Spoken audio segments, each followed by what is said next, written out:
can't complain. Best if you meditation from creation makes you feel no pain. It's like a love potion, no really matter the occasion. When the rhythm take you high, you come alive. You can't fight this feeling. You feel alive and wanna fly. You can't fight this feeling. Just feel the vibe and let it ride. You can't fight this feeling. You gotta know to let it go. You can't fight this feeling. You wanna try to fight it. You're gonna try to hide it. You're gonna wanna make them know, no, no. You know you wanna find it. You know you can't hide it. And you gotta let them know. Music it so you feel no pain. Pull up the big tune again and again. Party time, yes, we gone insane. Straight from a love, yes, we can't complain. Best if you meditation from creation makes you feel no pain. It's like a love potion, no really matter the occasion. When the rhythm take you high, you come alive. You can't fight this feeling. You feel alive and wanna fly. You can't fight this feeling. Just feel the vibe and let it ride. You can't fight this feeling. You gotta know to let it go.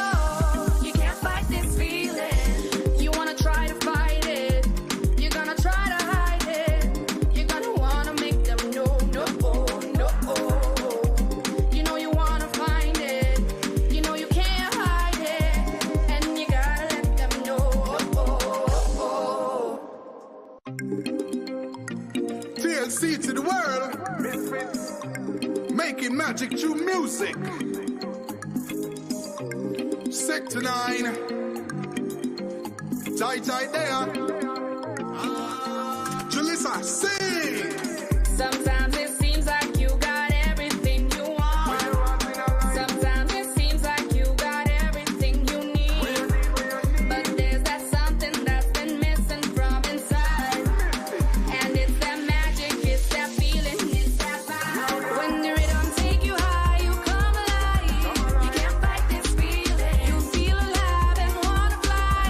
You can't fight this feeling. Just feel the vibe and let it ride. You can't fight this feeling. You gotta know to let it go. You can't fight this feeling. You wanna try to fight it. You're gonna try to hide it. You're gonna wanna make them know, no. You know you wanna find it. You know you can't hide it. And you gotta let them know. Well, so me tell them, music it so you feel no pain. Pull up the big tune again and again. Party time, yes, we gone insane. Straight from a love, yes, we can't complain. Best if you meditation from creation makes you feel no pain. It's like a love potion, no really matter the occasion. When the rhythm take you high, you come alive. You can't fight this feeling. You feel alive and wanna fly. You can't fight this feeling. Just feel the vibe and let it ride. You can't fight this feeling. You gotta know to let it go. You can't fight this feeling. You wanna try to fight it. You're gonna try to hide it. You're gonna wanna make them know, no. You know you wanna find it. You know you can't hide it. And you gotta let them know. Music it so you feel no pain. Pull up the big tune again and again. Party time, yes, we gone insane. Straight from a love, yes, we can't complain. Best if you meditation from creation makes you feel no pain. It's like a love potion, no really matter the occasion. When the rhythm take you high, you come alive. You can't fight this feeling. You feel alive and wanna fly. You can't fight this feeling. Just feel the vibe and let it ride. You can't fight this feeling. You gotta know to let it go. You can't fight this feeling. You wanna try to fight it. You're gonna try to hide it. You're gonna wanna make them know, no. You know you wanna find it. You know you can't hide it. And you gotta let them know.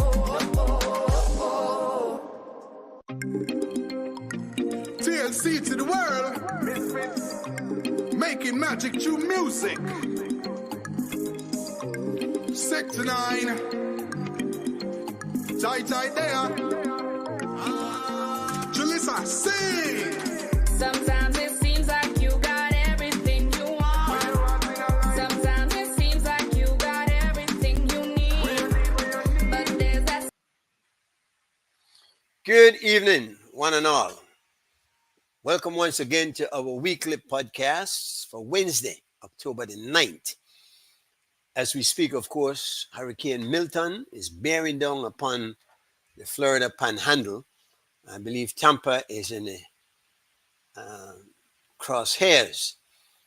So we're going to have to see what happens throughout the night. I understand it'll be later on tonight that it will make landfall. Good news is it has gone down a bit to a category 3, which is not too bad at all. I think when you get to 4 and 5, you really look for trouble. 3, bad enough, but not as bad as a 4 or a 5. And then again, many times they'll give you a scale, and when it hits, you want to know whether. I remember one hurricane that came in, and they were saying it would be a category 1 and was rocking the rafters of my roof. So they can't tell me about no one again and tell me we're staying here. But we want wish well to all our friends out there on the Florida coast. Hoping everybody survives. Hoping it's okay. Um, Hoping they make it through safely. Listen, there's gonna be some damage. Let's just hope that the loss of lives are kept down to none if possible, no? But we just don't know. So let's see what happens. Hi, Lisa. I see you're on already. Good evening. Yeah, so Hi, anyway, good evening. yeah, man. All right, we're expecting, of course, as usual, Gregory Morrison usually comes hauling in late. We have to charge him late fees one of these days. And Jose usually drops on by also. So let's see what happens tonight. We were hoping to have the commissioner, and up to the last minute, I was hoping that he might still come through. He confirmed last week that he would. Said he couldn't do it last week. He would definitely do it this week. I didn't hear from him, and I was hoping that up to the last minute I would have. Such is life. I imagine he's a busy man. We're not gonna worry about that at all. The show must go on, and no one commissioner can stop the show. So, um, Lisa, you were saying? Oh no, I just again just to reiterate, I want to say, um, my prayers to all our Floridians, and please be safe, stay safe, and take heed. The warnings are out there, and my understanding is that the hurricane is to take will reach land shore sometime within the next hour or so, or within this hour. So just making sure everyone is being taken care of and that they heed to the warnings from earlier today. I don't know what heed they can take now because at this point, just join you, drop on your knees and say a few prayers now, and hopefully they will be heard. But the Correct. situation there, uh, I best you can do is hope for the best. No, we're gonna do that. Yes. It's not like there are 2,000 bombs dropping on them, so that's the good part of that. And there's no sure death as there is over there in that area of the world. And we see that Israelis are expanding their operations into Lebanon and throwing chaos eyes at Iran, and Iran throwing back missiles in their direction. It's getting very, very ugly, and don't think for 1 minute that any of us will be spared should this come down to that full world war that is shaping up to be. Everybody's going to feel a pinch, even if it's just in the price of goods that you pay at the market. If it's the cost of living all around, it's going to be some tough times ahead, one way or the other. We can only hope that these people will listen to reason and stop it. Sit down. Let's call it ceasefire. Let's stop it, man. Because I understand Monday from the news, 70 people died. Tuesday, another 30 something. And it's just going on and on and on with obviously no stop at all in sight. I don't know what's going to happen over there. Here at home, watching the news, of course, the situation with the two political parties heating up. The United Democratic Party is calling a convention the leader of the party and the chairman of the party are saying they can't do that because they are not the party, and that there was a determination made in the last party caucus that Shine will be the leader into the next election. They are hoping to overthrow him early, of course. I don't know what good that's going to do. Um, no way in hell the UDP wins a election this coming term. They'll be lucky to get a couple of the seats, and the way they're fighting with one another and working against each other, I don't know that can be assured that they're going to repeat those people to Congress again. Gregory, good evening. How are you, sir? Good evening. Good evening. I'm doing well, and good evening, Lisa, and good evening to everyone out there. Hearing Hi, all Gregory. seeing us. And safe happenings to Florida, of course. I'm sure you're tuned into what's going on over there. Yes, they're having a little bit of a hurricane, it seems. Yeah, Second one to roll by in what, 2 weeks? same area, no? Yeah, pretty much the same area. Yeah. I guess we can't be too hardly denying global warming about now. Is it anywhere close to Milagro, where the place name? I'm not quite sure.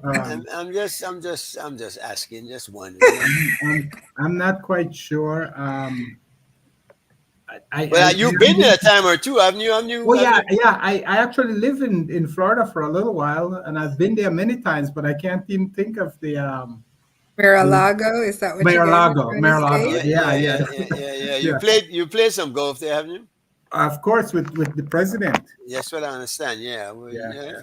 But at this point, he's not looking too good. It seems like Kamala is gaining enough, according to the polls. No. Yes. If you can believe them, because Yes. I don't know, they're all over the place. Yes. It's it looks like we'll have a President Kamala Harris.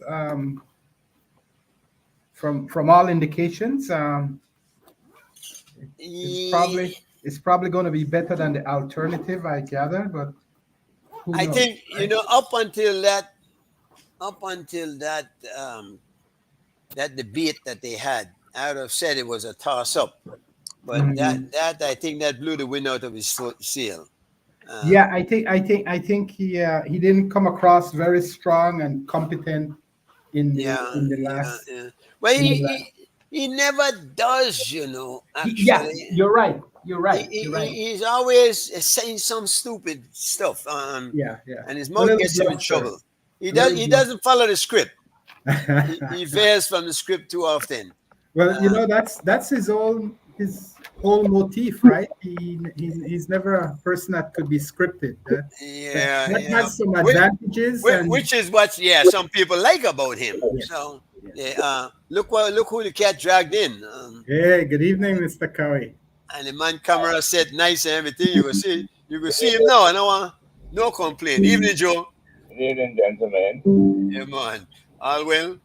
Well, I must say so far I'm alive because I woke up this morning. That's good. Yeah, obviously. You look woke up. Yeah. Stay woke now. Stay woke. It's interesting. We were talking about your folks over there in the political arena, no? In both Belize and America, where they both seem to be hitting turbulent waters, and who's going to come out of this dry and unscathed is left to be seen. How you to read the first of all, Joe? How you to read the American election? I will give Trump credit, not that he is my choice, but for him to be holding so tight, despite all the various outstanding Republicans and others who have spoken against him, despite his lack of cognitive skills, I often say, his wavering, his meandering, and all of these things I thought would have gone against him, but what I'm seeing is that he's holding tight. The funny thing is that his supporters support him through thick or thin. And he had made the comment, remember? He could walk down Fifth Avenue and shoot somebody, and they would still vote for him. Yeah. And many people had begun to believe that might He indeed be didn't lie. He didn't lie. That's one time he didn't lie. Yeah.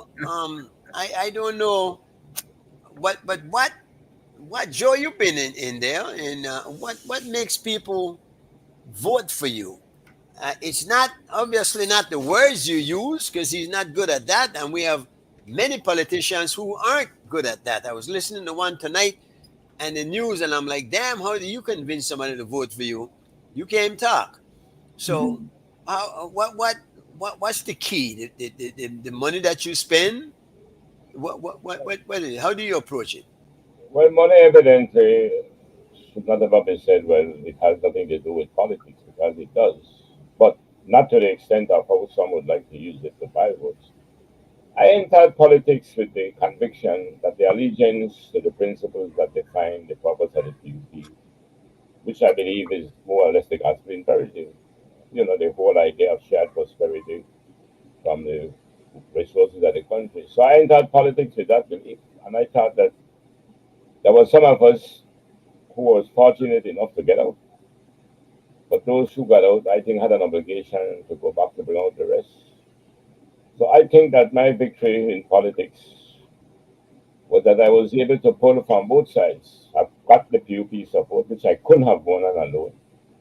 But I must say, in Caribbean shows, I did get a lot of UDP support, because there are so many good people in that party too, at the time when I was around. Who ran against you in Esquivel, the Prime Minister? Oh. I ran against him. He was the incumbent. And you beat him? Yes, I defeated him. You won in Caribbean Shores 2 terms, right? On 2 different occasions, right, Mr. Yes, Cowie? 2 times. That's right. Yes. But you didn't run against Esquivel 2 times. You ran against. No, once against Esquivel, then he retired. Then after that. Who's that? I said the first time was against, when I won it was against him, and then he retired. Uh-huh. And then Ayuso, who was the party leader. Yes. Oh, that's the guy who had died, no? Right. Yeah. And then you won twice as mayor of the city, right? Well, I ran 3 times. 3 times? Yeah. So you were mayor for 3 terms?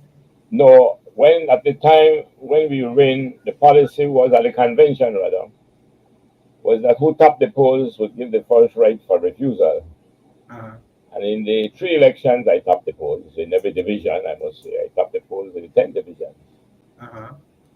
But one of the things that I have learned about politics, in the sense of the nobility of it, I believe that people, once they sense that you are there for them, I think they are prepared to go with you, and not just that money when you give to them. And that's the part of the politics I think is getting disgusting, because it becomes too self-centered, where people believe that, and I said that on the show last time, that I support big government. I don't see it as a problem, but what I see as a problem is the big money that is taking over government. And that is where my concern is, that I feel like we are shifting allegiance from those principles that define our purpose. Yeah. When you say though that you people will go with you if they know that you're with them, you're the top one percentage of the people, because there's definitely that percentage that only wants Sid Ali money. That's a fact. And will not vote until they see that $50 or get the promise of it. So, but I think that's a very, very, very small percentage. Maybe no, less than, I don't think so. No, I think it's less than 5% of the voters. It depends on the area that you're in. I don't know. We can agree to disagree on this one. Yeah. I don't have the proof in front of me. All right. I don't have stat sheets and things.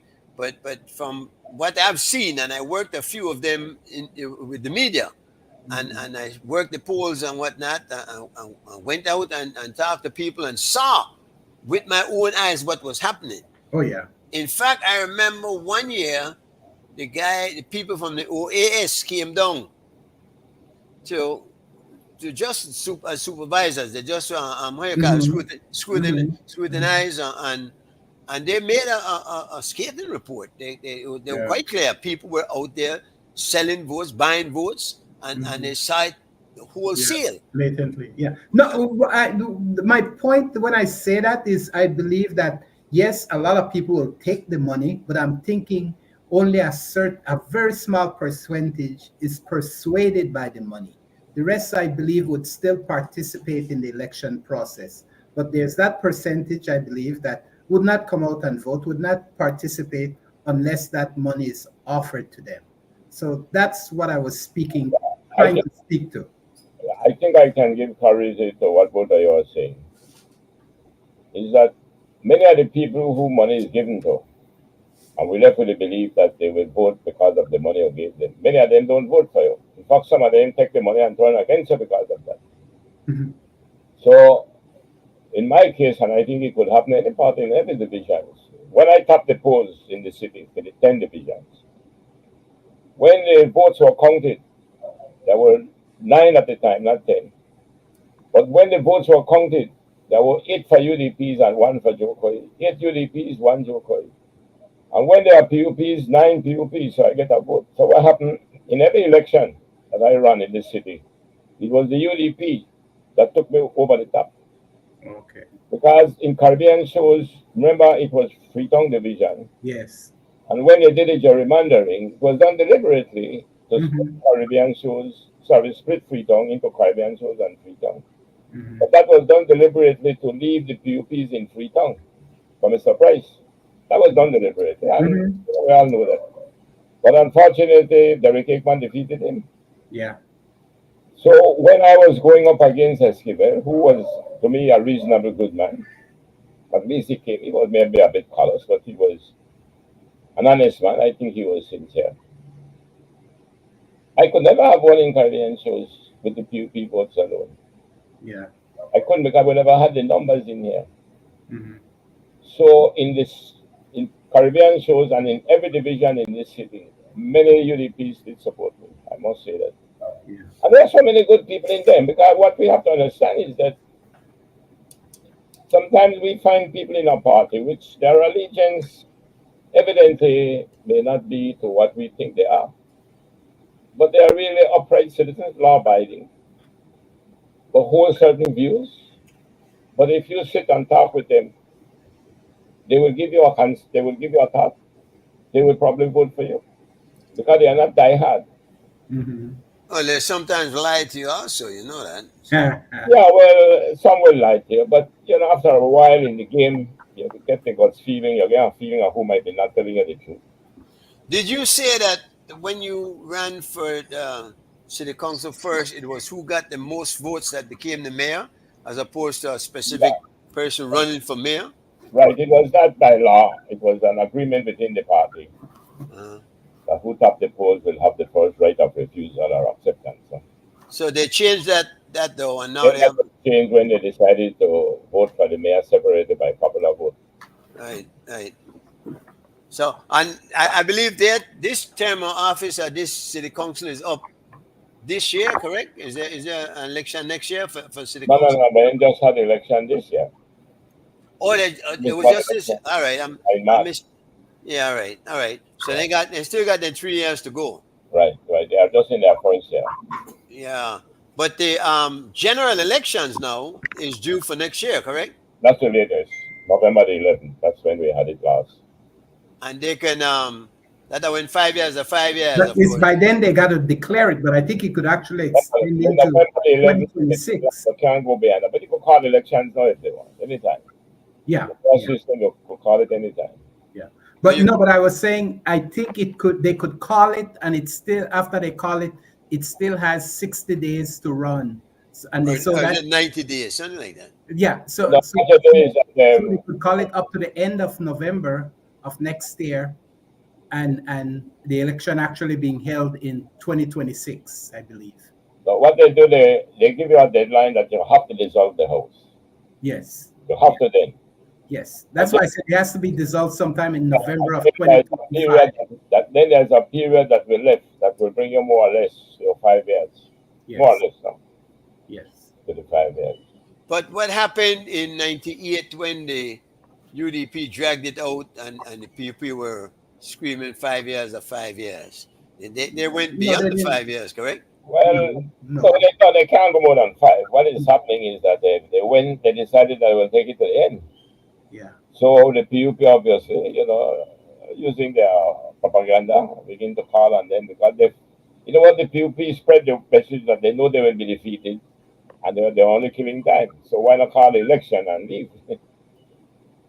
Which did happen indeed because they had so discredited themselves. All right. Bobcat has a question, and it seems directed to yours truly. How would Trump benefit your Palestinian? If I can recall, he once signed off on Muslim ban. All right. Let me say this, Bobcat, and I've been trying to say this for a while. Trump is going to be as bad as Kamala when it comes to Palestine. Trump has, in fact, Trump is the one, remember, who moved the American embassy to Jerusalem, which created a whole lot of problems on its own. So he has in fact stated clearly that he would let them go in there and finish the job, whatever that means. I am not in support of Donald Trump. I do not like Donald Trump. My point all along, and people can't seem to get it because the way people think, if you're not with one, then you're the other. Oh, no, you're the Trump. You're the Trump. No. I am saying Kamala Harris came out of nowhere. She did 3.5 years in silence. And don't tell me a vice president can't be affected because Dick Cheney made some waves in the wrong direction, I might say. So I am just saying that everybody's goo gaga over Kamala Harris, and she has not indicated that she would veer from the policies of Joe Biden, which is war. That is my point. I am not campaigning for Trump. I'm not saying Trump will be any different than Kamala Harris. And that might be what I'm saying. They'll be the same. So at the end of the day, what hurts me is that these are the only two choices that you have of a country so loaded with talent, so loaded with brilliant people, so loaded with well-intentioned people, because many Americans are very good people. The leadership now is a problem. What would you suggest to be the solution to the Israeli-Palestinian crisis? What would be your suggestion? First of all, we need a ceasefire. Make we stop all the killing, first of all. Then, I believe that there should be a two-state solution. I believe that that's the only solution. I believe that they should go back to the pre-1967 borders and give the Israelis an opportunity to live as a people, because they have a right like everybody else to live as a people. The fact that they want to clan together and just draw themselves in a corner, I don't think is that to their discredit. However, if that's what they want, I do believe also, though, that the name Israel should not be assigned to that country. Palestine can keep their name as Palestine. Maybe Judah. They say they're from the tribe of Judah. Certainly not Zion, because Zion, if you hear Bob Marley sing about Zion, it's the Mount Zion where God's supposed to live. I think, though, and you ever wonder why they're called Israelis as opposed to Israelites? You ever given thought to that? No, I didn't. But there is a question I'd like to follow up on the one I asked you, Mr. Chairman. You're saying that you support the two-state policy. Yes. So then you're aligning yourself with Kamala's policy of two-state. Well, Pamela has said that in so many words. She has proven, well, she has not proven anything yet, because she's not even in the spot to do it. I don't know if that's not just rhetoric. I don't know if she can do that, because the groups that have her there, that she represent, might not allow that. They don't want that to happen. They want to see these people who will want otherwise. What is it that they want? They want to see Palestine fall as a greater Israel, as you've heard them say. They want the whole place to become a part of Israel. Would you then support a one-state policy with freedom, with democracy? That's an interesting one. A one-state policy with democracy, of course. Yeah, but same rights like everybody else. but that I don't know if that can happen, because for these people now, after all of this, to live together and hope that everybody just forget and let bygones be bygones is almost an unrealistic.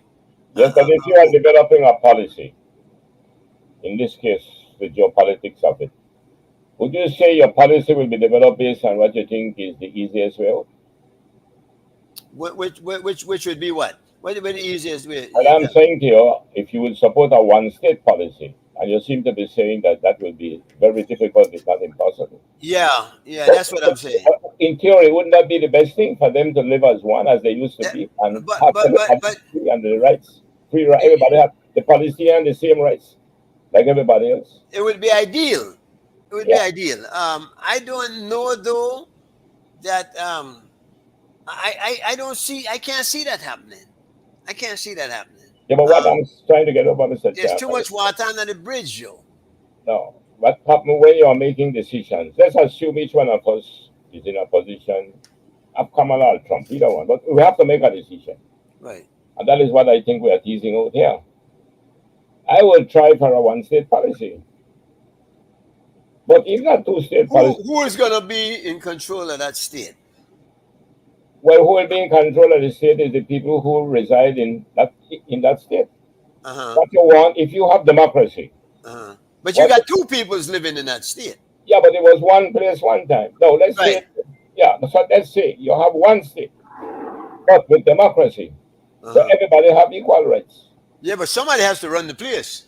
Yes, but how you will run it? Because of democracy, the Palestinians will vote, the Israelis will vote, the Jews will vote, everybody will vote. Arabs, the Muslims will vote. Belize is the one state. But we have a diversity of culture and races and whatnot. But we have democracy. So why is it that can't be a one-state policy? I know it's challenging, but only it likely to more succeed, as I thought there was a time when they were looking seriously at it under the PLO. But we cannot sit here and saying that we have to have some position. And then we don't try to move away from another one because it's too difficult.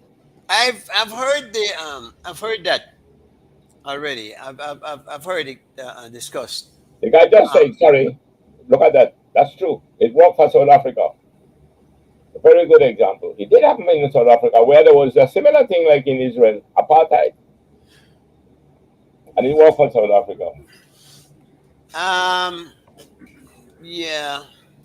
Well, listen, maybe I'm not smart enough. I don't know that. In a perfect world, but it's not a perfect world. Somebody's saying, bro, that one terrible situation we've gotten ourselves into here. There be no easy way out. Oh, evidently not. There will never be an easy way out of crises like this. Never was. History had not found an easy way out for a catastrophe. I think the more practical way that the two state, where both of them govern themselves and live in this country divided into two. You got two. Korea got two states, right? You got different.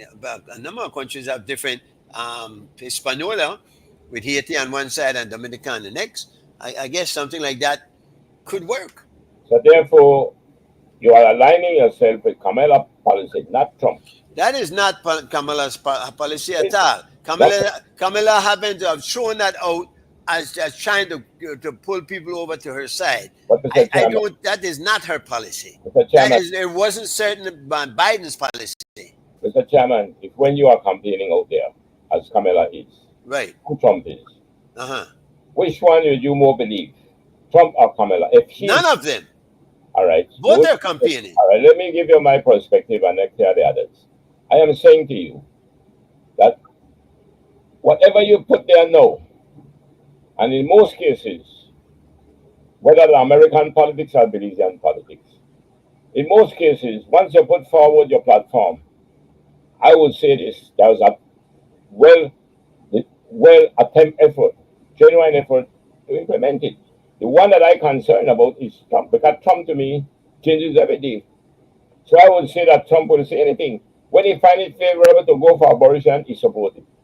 When he finds he could benefit from not having the bipartisan law passed for the border, he gone against the bipartisan move.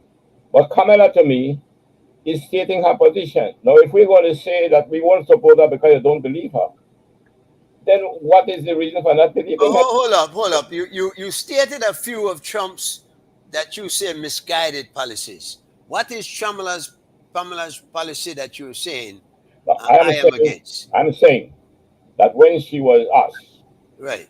what would be her position in the case of the Israeli-Palestinian position, he said that she will defend the right of Israel to defend itself against aggression.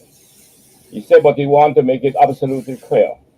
She also do not support what Israel is doing in Palestine, and she supports a two-state policy.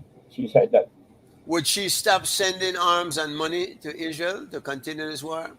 Well, Did she say anything about that? no, because what she's saying to you is that she supports a two-state policy and support the right for Israel to defend itself. No, it's hard to say that, listen, I think that if we win this war, if I win this election, Israel will not be able to use those weapons as he's using them, because what Biden is doing, by virtue of him being the president, is violating American law. Because Israel should not be allowed to use those weapons given to them by the United States for what he's using it for. So that is a violation of the law. You mean because of the fact that there's an occupation and they're not by law allowed to use against forces that are occupied? By that one moment, I'll give a subtle threat to Netanyahu that if he do it, he will have to maybe reconsider withholding. So, looking from a very... Biden has made it quite clear. His support for the Israelis is ironclad. He is not gonna back up anyway. My question to you is, when does it stop being self-defense? Is it self-defense now when they're going after people who can do absolutely no harm to them anymore? They have killed most of the leadership. They have killed so many people. In fact, if you hear them tell it, they've killed thousands of the terrorists. Then why keep killing? Why keep bombing? Why keep destroying? Why keep sending the people back and forth? Huh? Yeah, but I believe that most of the world, other than 120 odd nations, denounce what Israel is doing in Palestine. And in the beginning, remember, Biden gave unconditional support to Palestine, to Israel. And then afterwards, when the pressure may come, he kind of tempered that support. And he said then he will have to reconsider the position because he not believe that they should be doing what they are doing. There was no need to go that far. And then Netanyahu buckles down and go even more. Start killing even more and invade somewhere else. Now he's invaded Lebanon and again. And a funny thing, because you hear a lot. I was watching the news last week, and one Israeli soldier got killed, and it was a big thing, big news. At the same time, 70 Palestinians were killed. Is it that we don't believe that Palestinians' lives are equal to Israelis' lives? Is that what it is? No, I would come back to the point that Israel has defied, and I would say this with the support of the United States. Israel has defied the United Nations resolutions. It did.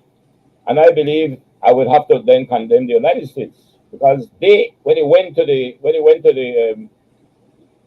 passed a resolution of the General Assembly, and when they went to the Special Assembly, they vetoed.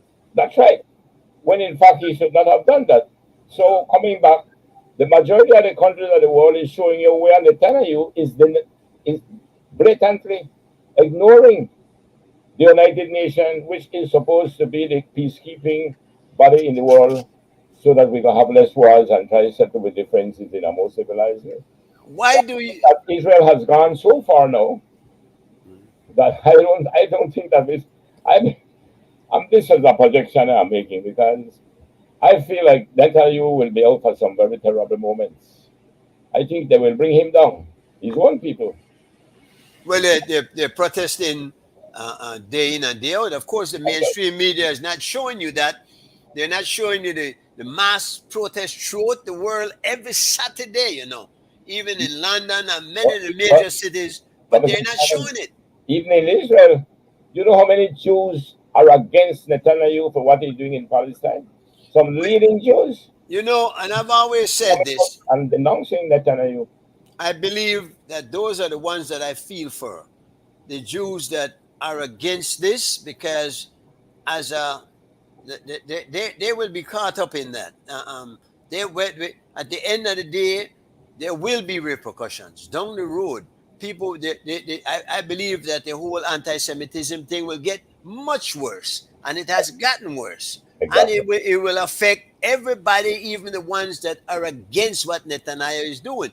It would be to their benefit to stop this and stop it soon, because it is gonna, boy, they'll be hell to pay down the road, and they can't. Netanyahu tried to defend the bombing, saying that Hamas is hiding behind. I'm gonna use it in a more popular sense. He's hiding behind the women's skirt. So now, in his term, he had to kill the person to get to Hamas. To get out the Hamas. When to me, that's against United Nations rule. Against any rules or morals. That's right. Any Joe, if me and you to fight.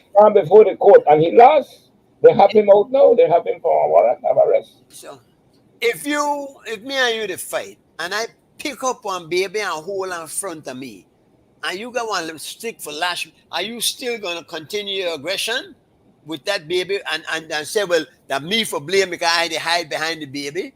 No, you owe it to the humanity of yourself to say, boy, make a wait for another time for deal with this. It's not right for me to hurt this innocent child. But they don't value the lives of the politicians. They do not think that the lives are equal 1-to-1. Bob Cat is saying Netanyahu is attempting to influence the election in favor of Trump. With Trump in, he gets a free pass from prosecution. I don't know. I don't know that that boy, that a funny thing there, because Trump again say one lot of things and you don't know way to say, and a lot of what Trump says is twisted. I really believe that that his own fault, that he attacked early in his career. He attacked the media, and the media has since been unforgiving. They twist everything you say. They anything they look on a dog and cat thing where you say, which was stupid, but they really blew that out, man, and everybody just picked up on it. So I don't know really that Netanyahu and I agree. It no matter who win, he's sitting in a position there where the Americans are behind him. The American government is behind him. But my question is, what happens now? Make us see where I turn to say first. So it was not against rules when Hamas attacked and killed the people in Israel 1 year ago. Even with the innocent people who were killed, an eye for an eye. The Bible says it, don't mess with my chosen people. Not the Israelis, Autumn. God Bible said nothing about no Israelis. And in fact, it's a people, not a land. Now, you got so many holes in that story there. I'm surprised that you even bring that up. It was wrong for what happened on October the 7th, wrong in that innocent people were killed. But after 70 years of subjugation and apartheid, what did you expect? 70 years putting people in open air prison, and that 3 generations, 3 generations of people, many people born that knew nothing but that prison camp. In fact, I'll tell you something that you need to look at. 2 days after the October 7th incident, the Israelis cut light and water to the whole of the Gaza Strip. Now, what that tell you? That even we that lead Belize got for we need light plant, and we could provide at least a lot of most of our electricity. They depended on everything, even aid, because remember the aids were going across the border and then shut off the aid from them. So they had them in a prison where they feed them, they give them a semblance of hiring, electing their own people. But at the end of the day, they had absolutely no freedom. The guy, Bishop Tutu, went to the Israelis, to Palestine, and when he went back to South Africa, this was in the height of South Africa's apartheid system. He said their system is worse even than ours. Well, So- Mr. Chairman, you made some very interesting and valid points, and I will support you. And I must differ with the gentleman that said. And let me give a perspective of the thing with Hamas. Something is Who's going there. Anyhow, let me come back to this issue. Palestine was under a state of siege declared by Israel. When a country is under a state of siege, what it means is that nothing comes out and nothing goes in without the approval of the one in charge. Nothing could go into Palestine or come out without Israeli approval. That was a fact. Let's not deny that. Now, what these people were in, including Hamas, was like in a prison. They were all wrongfully imprisoned. Now, there was a breakaway in that prison. And when the prisoners got out, they began to kill the warden. Now, for you to turn around and to tell me as if though Hamas was unprovoked and gone out and killed these people, we have to stop and ask ourselves. I know many people say it and it sounds good, but I don't agree with what Israel did to Palestine. But on the same time, it was wrong for what Hamas did. I'm not sure if that's a fair judgment, because what Hamas did was a case of where Palestine was under a siege. Yep. For 70 years, Joe. Yes, and Hamas broke out, gone and killed some of them and put some of them hostages. But it's not a case that was when a war started. That was when something exploded. There's a difference between this Palestine was under a state of siege for many, many years, as you rightly say. But not only that, the Israelis used to go in occasionally and do what they refer to as mowing the lawn. In other words, culling the population.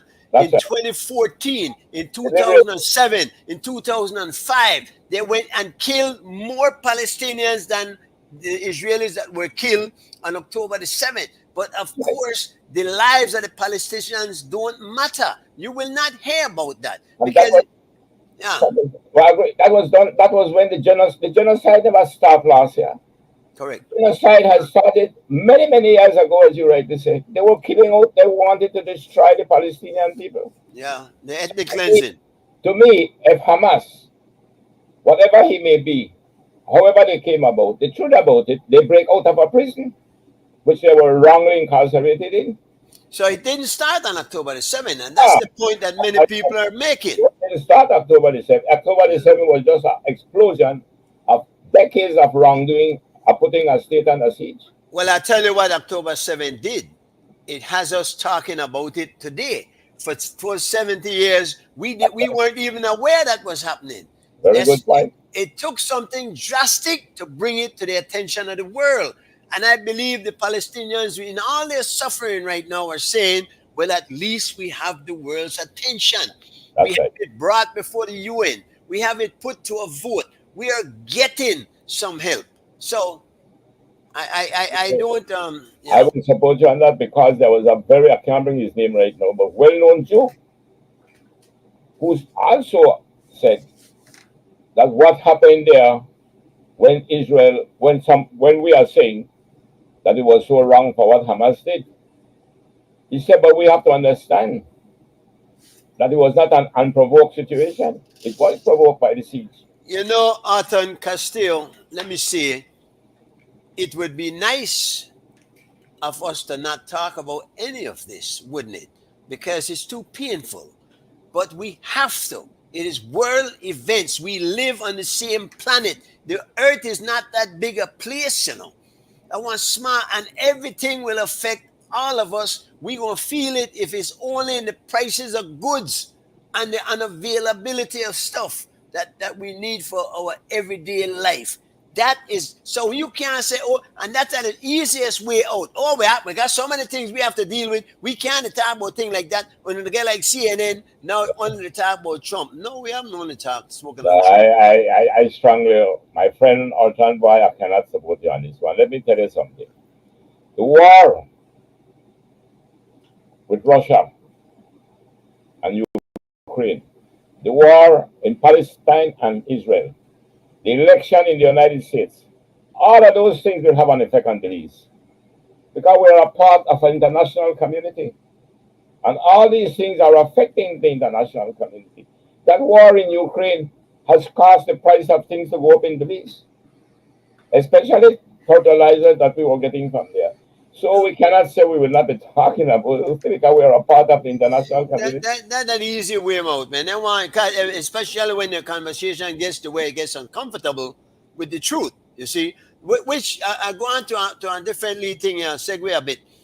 I saw in the news where they were saying that the scientists have realized that the life on Mars will be impossible. We won't be able to do what we thought we would have been able to do because with the present technology at hand.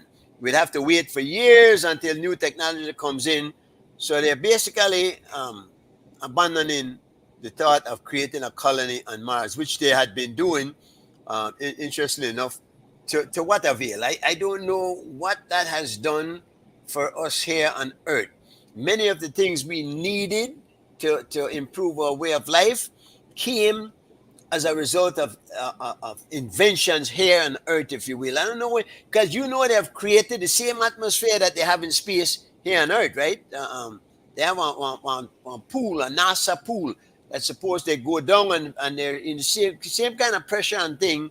It's supposed to be so many thousand, I was reading about it today, feet deep. So I'm saying that we're here on this one planet, all of us inhabiting this planet, all of us being affected by everything that happens anywhere else. We have to be concerned. We cannot play dumb and stick our head in our hole and say, well, your side of the ship to sink, it didn't affect me. Let me put in a plug here for Alton.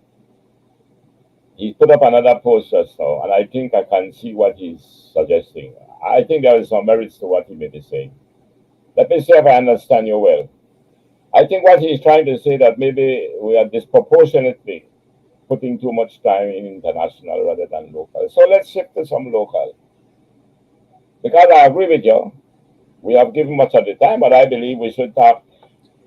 Belize cannot survive on an island on its own. It has to survive in an international community. So we have spoken about these issues. Now maybe we can come home. Well, listen, it's we're not on a three quarter way out into the first hour.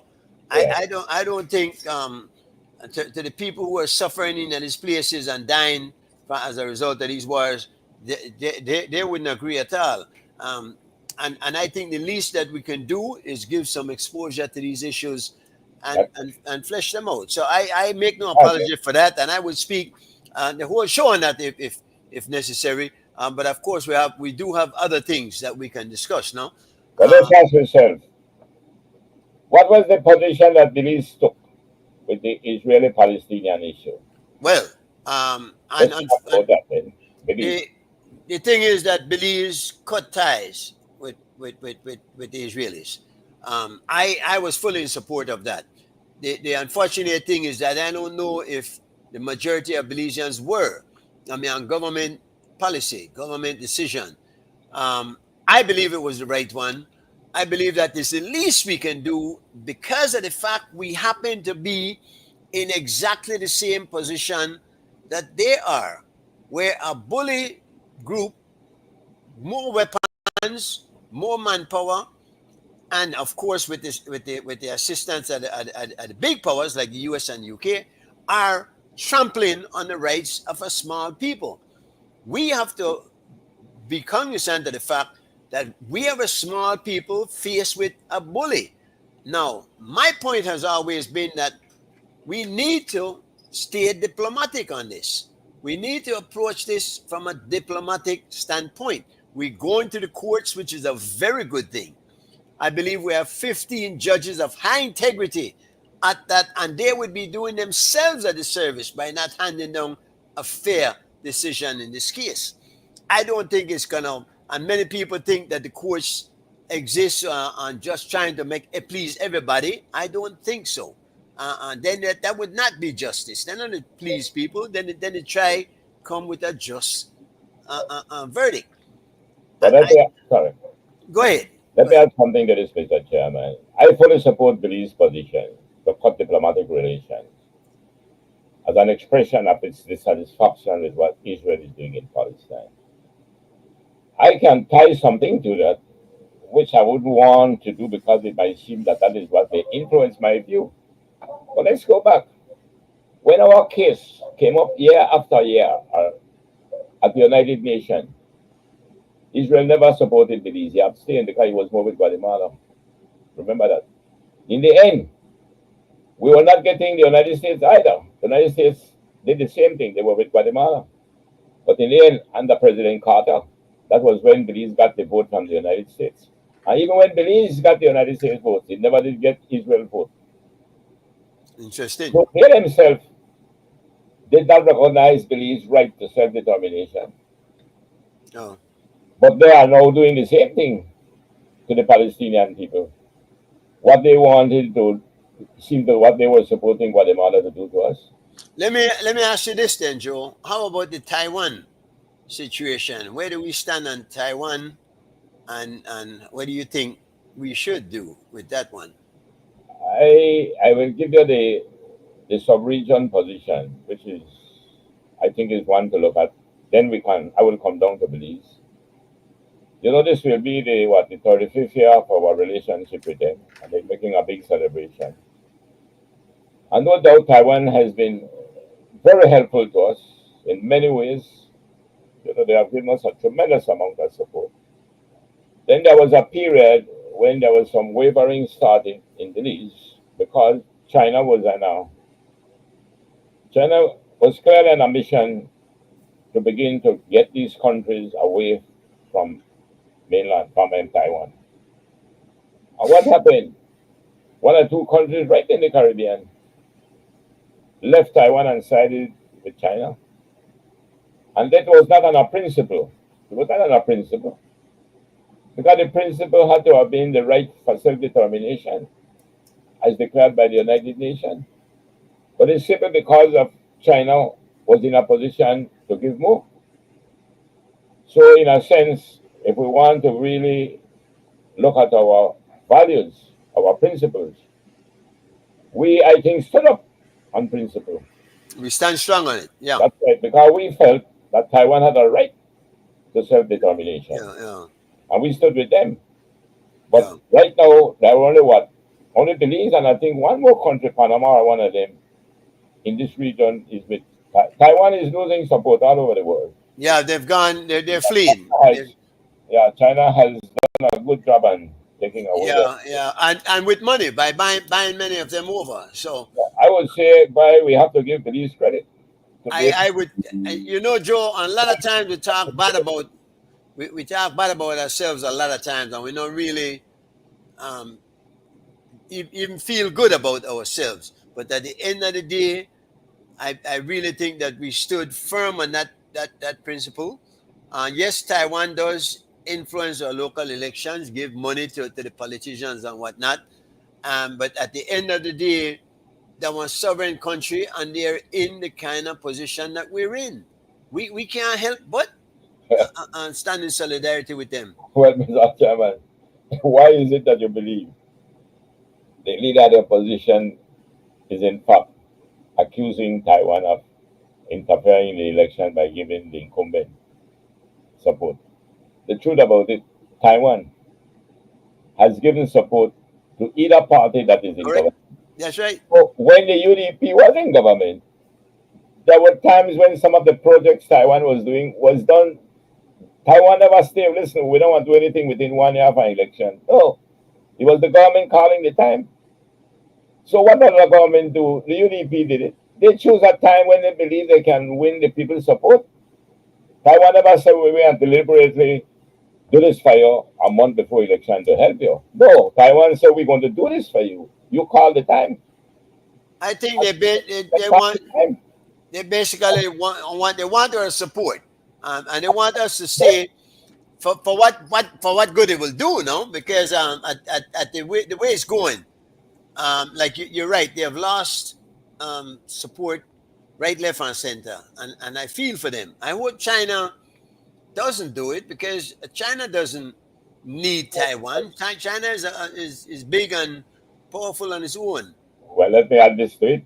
You realize that under the opposition, well, sorry, I shouldn't say the opposition, under another government, China has donated to Belize. In fact, they may even donate one bridge, which never did put up. Right, the China Bridge, yeah. And then Taiwan get the belief that the then government, sorry, would have sided with China because China now begin to quoting and really sending help. So it was believed, Taiwan believed that Belize may want change. We won the election. I was one of them with another minister who was in fact ordered to meet with the Taiwanese. And we met with them because we had a decision in the cabinet that we will stay with them. So we met with them on behalf of the cabinet to give them an assurance that Belize stand with them.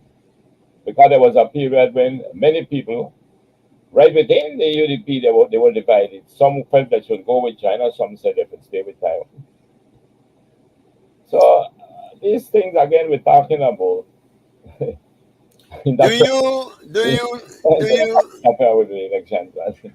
you think that if China today would say we'll fund the UDP and give them all the money they need, that maybe the UDP could mount a challenge and get back into office as a consequence of that?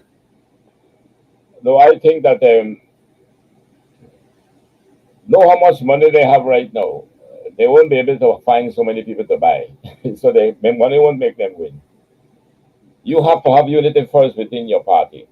With the unity with your party and with some good candidates, which I Then do. you go after the electorate. Yeah. Right, but you can't win with money right now. Not the way they are divided. You can't win with money. Money can't buy people love, you know. Boy, I don't know. You could buy a close substitute. So, There's no substitute for the love for something. I don't see. What you want to buy is a person who wants pleasure, not love. yeah. Yeah. No, let's go local then. Art might be happy about this. Yes, man, we got to bring back Harton. The change of the where's it, Joe? I missed that. In fact, we have to bring back our funding elite guests. Listen, there's the talk that the changes in the money seems like that is final, that they are gonna do it, and not a matter whose picture going on which bills. How you feel about it, Joe? Are you okay with this? Did you approve of that? And if they had asked you, would you have said yes, let's change it, or let's stay with what we have? We had a discussion about independence before independence among some like intellectuals, I would call them. And you know, I gave my thought about independence based on my auditor's experience, because the auditor must be independent, in giving an opinion on the financial statements. So that opinion I gave as an independent auditor was based upon my professionalism. But when you are dealing with what a country says that they want to do in removing the picture of the Queen or the King and putting one of their own, what it can do is to put heighten and fuel your patriotism. So that to me is what it's about. When those other countries did it, they remain under the Commonwealth. They remain very close. Britain still continue to fund them through the development fund that they have. So Britain never one day had any objection to the go for our president in place of the Queen representation. So I would say that I would go along with it. I would support it. Joe, and see, I'll make a go back here, Sam, because Sam is chiming in, and he's suggesting that Taiwan is a detriment to Belize's growth. They are aiding the corruption. But don't you think China would also, if for them money come in? Well, what I'd ask the person who made the comment is that if he could provide us with evidence. I think when you make statements like that, I think there should be evidence based. Maybe it's true. Maybe what he's saying is true, and I think we should all be educated. So let's hear what. I don't want to answer a question like that until when I know if there's evidence to satisfy me that it is true, then I can comment on it. Well, there's corruption. Let's But if you just make a statement which isn't evidence based, it's not a statement for me to answer to. Joe, there is corruption. We can't deny that. No, but he's not saying that he's saying that Taiwan is contributing. That's what I understand. Right. No, so that would be the question. Taiwan Is contributing? That Taiwan is not contributing to the corruption of this country. well, the point is that corruption just a local thing, or is that influenced by whoever bringing the money for giving for them? No. There is no evidence to show where any donors to this country, whether they were the British, whether they were the Americans, even Venezuela under Hugo Chavez, that was extremely generous with the PetroCaribe money. I cannot look back and say any one of them who contributed to any corruption in Belize. Belize corruption has nothing to do with the politics. What the politics did was to reveal the character of us as politicians, that we were corrupt before. So what we do, when you get that big amount from Venezuela, the PetroCaribe Fund, it was not Venezuela that corrupted Belize. It was under the PUP. We signed that agreement with Hugo Chavez, and he did it for many other countries of the region. Many other countries benefit from the PetroCaribe. But when the government changed, we had the money already put aside on what we want to do with it. But when the government changed, that was when the new government squandered the 600 million, squandered it on infrastructure where there were contracts that were never even tendered under the Finance and Audit Reform Act. And that matter went before a judicial review, and it was proven that indeed they violated the law, but it was just a judicial review. So the bottom line of it, those funds don't corrupt, because it doesn't corrupt us. We are corrupted. Then we don't need that for corrupt. What we need are men and women that must be upright. I don't have to be kept upright. Indeed.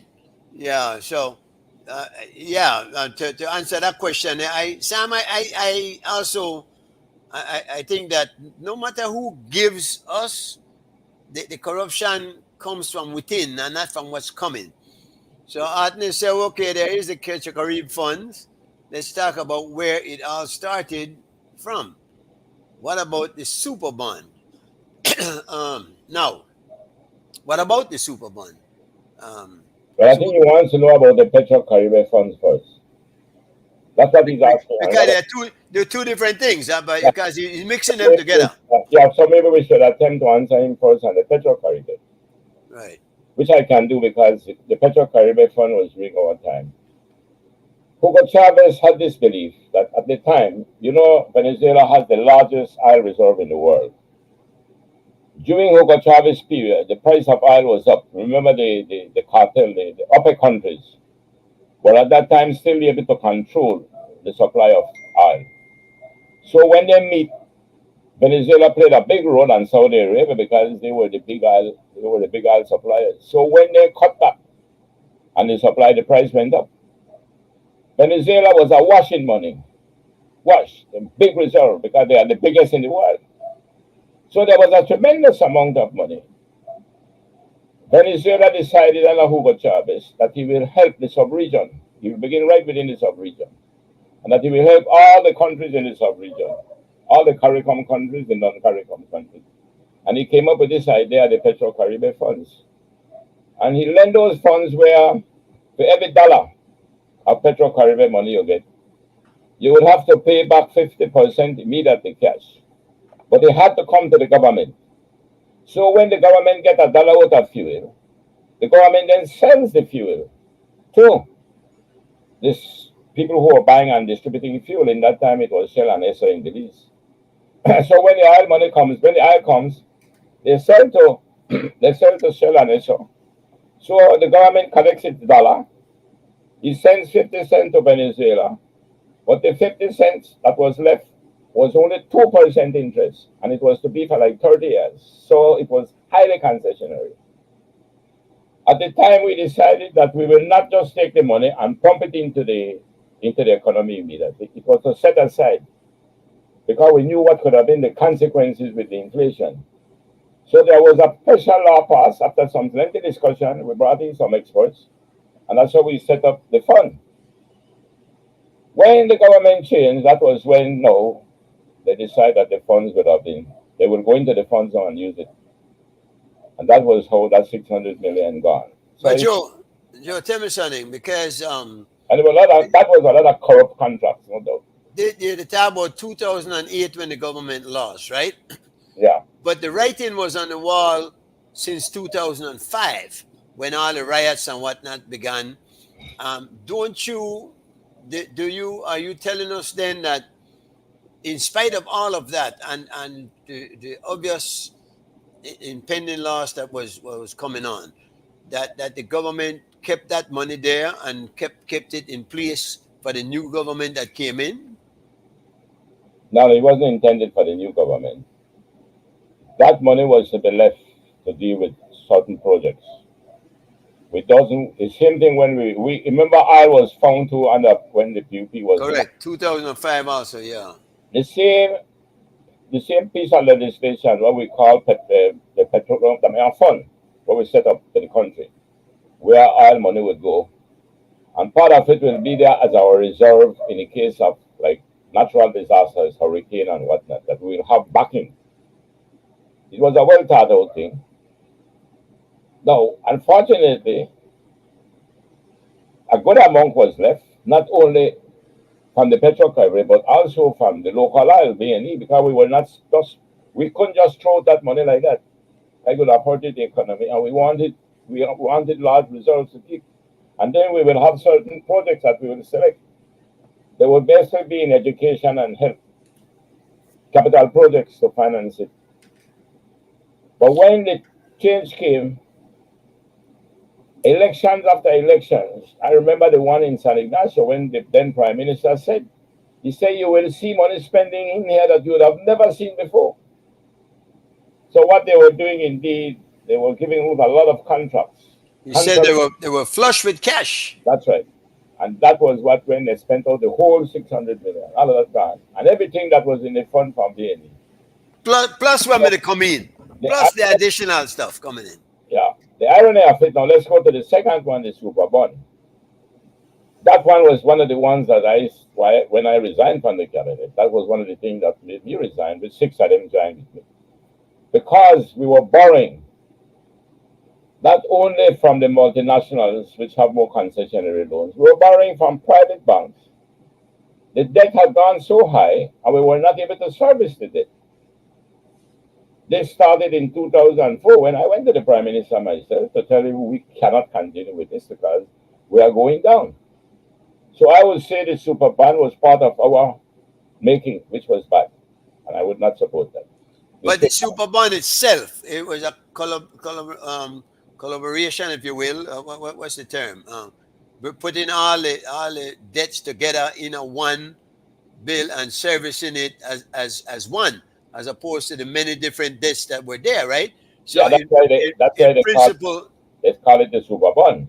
In principle, then, I mean, the fact that was a lot of money is a bad thing, but the principle of it, putting it all together in one sum and trying to work with it and whittle down the interest as much we could, it's not a bad thing. I think it is good for the people. These are things that I hope one of these days I might be. Well, a book will be written on it now about the G7.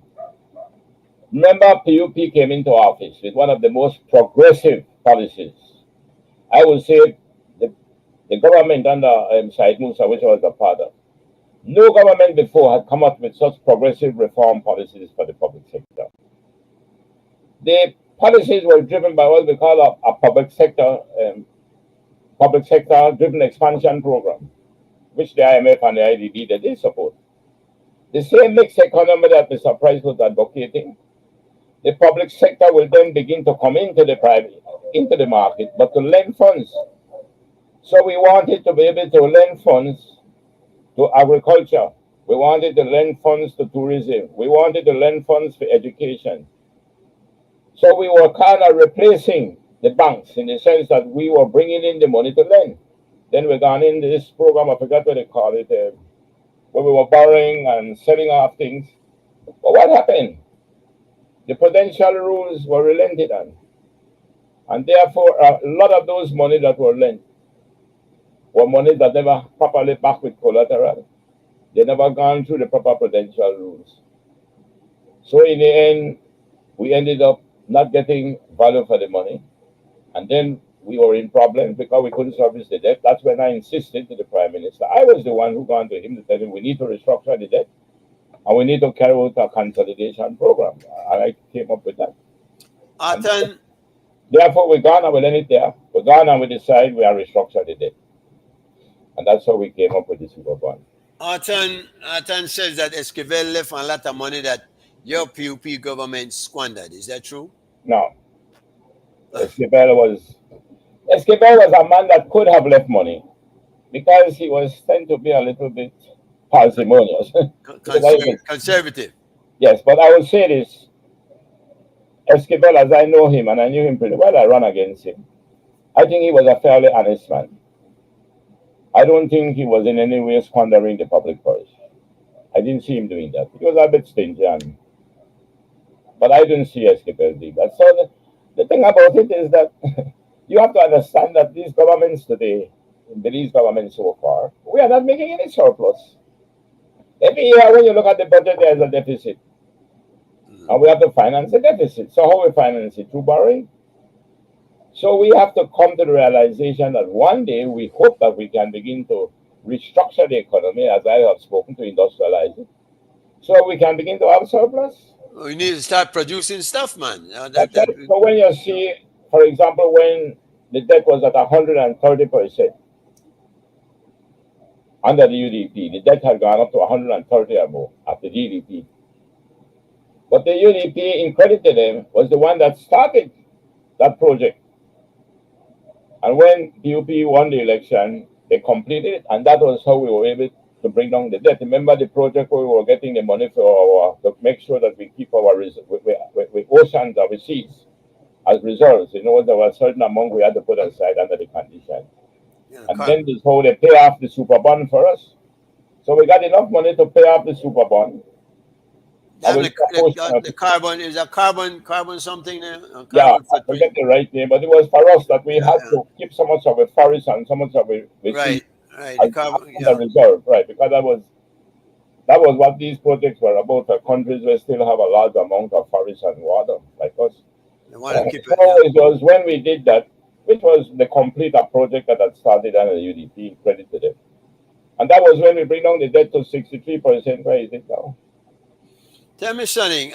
Somebody said earlier that they believe that what caused the corruption was the PS, the removal of the PS and the implementing of the CEOs who did the bid of the ministers and not the bid of the people.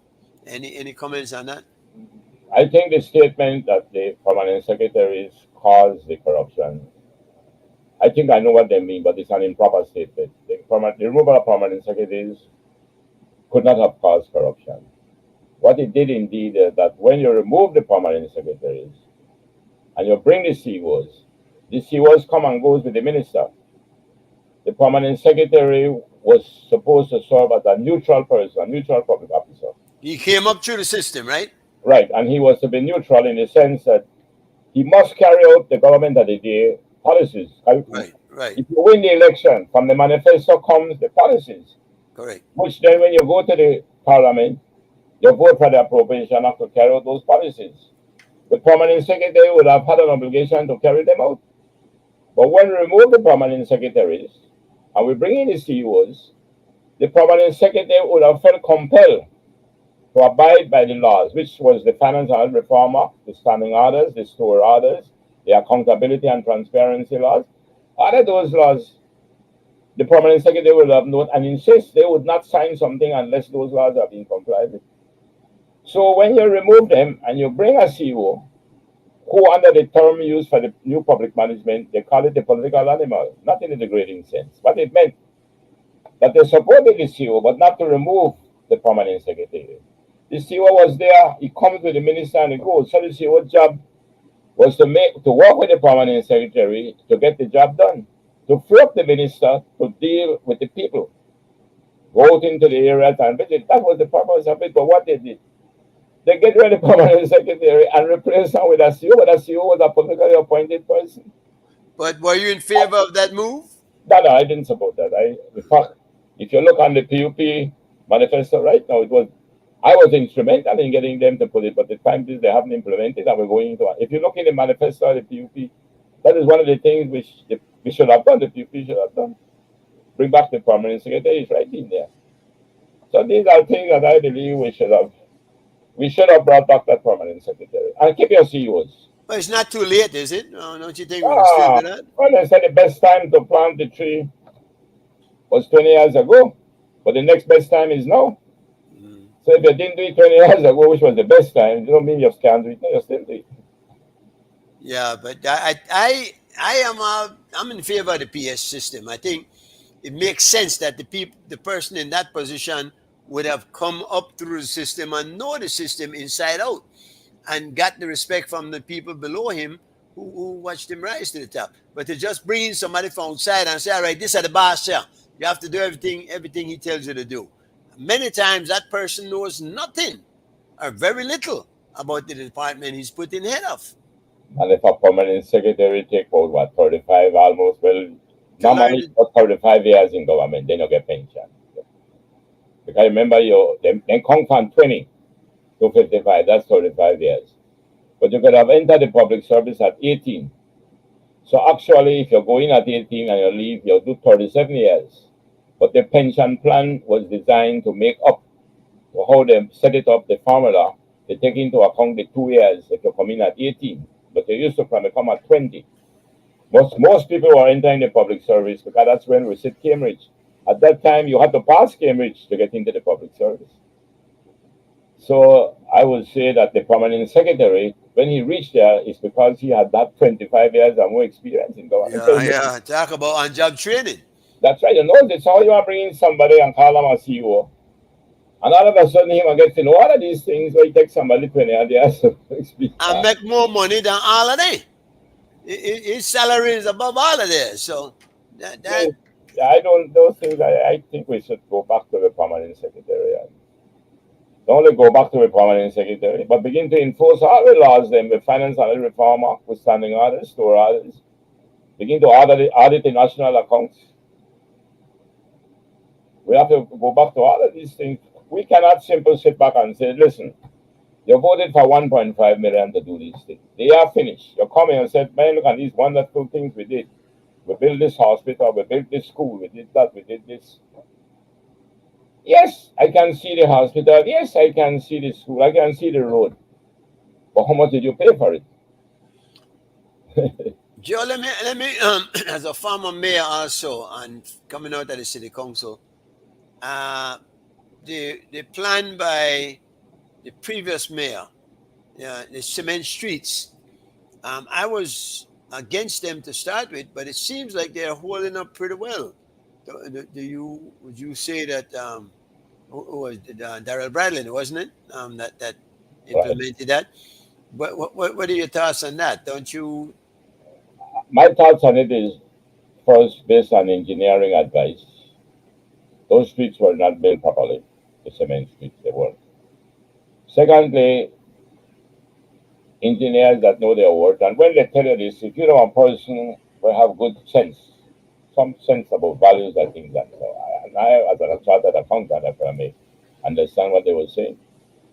They are saying that the cement street were to be used only for the main arteries in the city. For example, you're leaving the port, or you're going to the port. That's heavy traffic.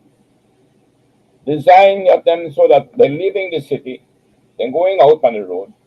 So you build your cement strong streets then for those traffic, and wherever they go along. And then within it, that's what they did in Mexico, in Veracruz, where I was. I went there as mayor for 2-3 weeks studying their system. And then the ones where they're inside, where by law, You want to set the weight of trucks that could pass within those and vehicles. And in there, you can put in very good streets with the same premix, the tar and so, and they would last for years. But they don't. We see what happened. Take for instance, Cemetery Road there for a while until they put the cement. It didn't last, and in fact, every time it rains, you remember our terrain now is different. No, but you're talking about something different. We got mud base. No, What but I'm you're saying that the if you have streets. good engineers, but they build good streets. I saw good streets built in Veracruz. Veracruz I was, yeah. I'm But saying if you have good engineers and you say I want a cement street, he can build you a damn good cement street. It will hold up. Yeah, but if you have a base like what they have and a mud base like Belize has, yeah, that's a different thing too. No, the different thing is this. Your sub base, if the mud, you have to take out the mud and put in. If you build roads in Cayo, up in Cayo area, Right. you have a better sub base. Of So you course. cost you less. But the minute you move from the west and the south coming north, the terrain changes. So in Belize City, you need to spend more for the sub base. So I'm saying, if you have a good engineer, I see when they were building the one there in University Heights, they had actually gone and dig up back the street because the street was sinking. They never had a sub base.